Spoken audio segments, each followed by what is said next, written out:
Halo semuanya, selamat datang. Nah, hari ini kita bakal ngebedah sejarah singkat dari salah satu kota paling ikonik dan menawan di Jawa Timur. Yap, kita bakal ngupas tuntas soal asal-usul kota Malang.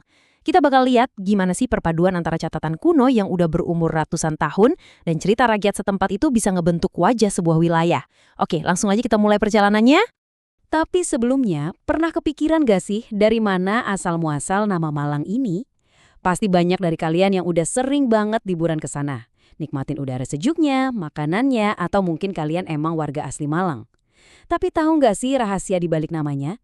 Jujur aja, ini tuh misteri sejarah yang bener-bener memikat. Jadi, mari kita pecahkan sama-sama. Oke, kita masuk ke bagian pertama, misteri nama kota Malang.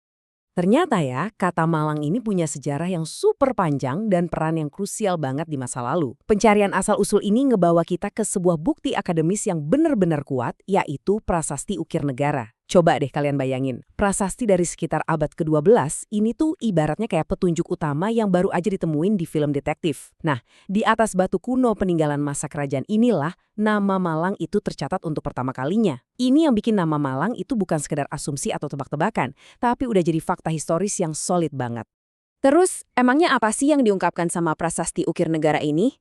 Jadi gini, kata Malang di prasasti itu ternyata merujuk pada statusnya sebagai sebuah desa kuno.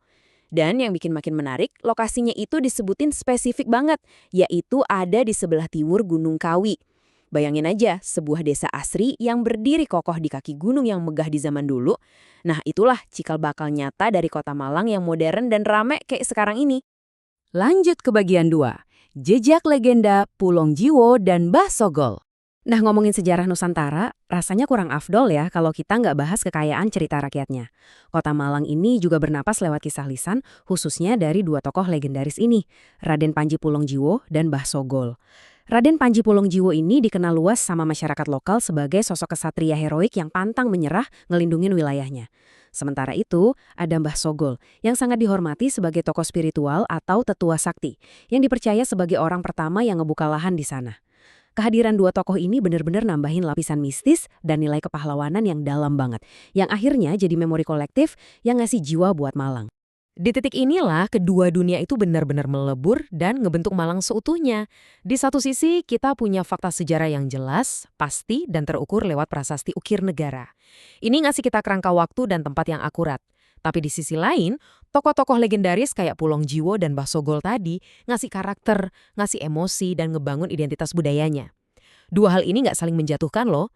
Justru sebaliknya, mereka saling melengkapi dengan sangat indah buat mendefinisikan asal-usul Malang yang sesungguhnya. Nah, sebagai penutup, coba deh kita renungkan sebentar. Bagaimana sih sejarah dan legenda itu bisa saling berjalin buat nyiptain identitas sebuah kota? Ternyata, fakta dan mitos, bukti tertulis dan cerita dari mulut ke mulut, itu sama-sama punya kekuatan magis buat ngebentuk karakter sebuah tempat yang kita kenal sekarang. Saya harap pembahasan sejarah singkat kita kali ini bisa memicu rasa penasaran kalian buat terus menggali kisah-kisah luar biasa dari seluruh penjuru Nusantara. Terima kasih banyak udah nyimak dan sampai jumpa di eksplorasi seru kita berikutnya.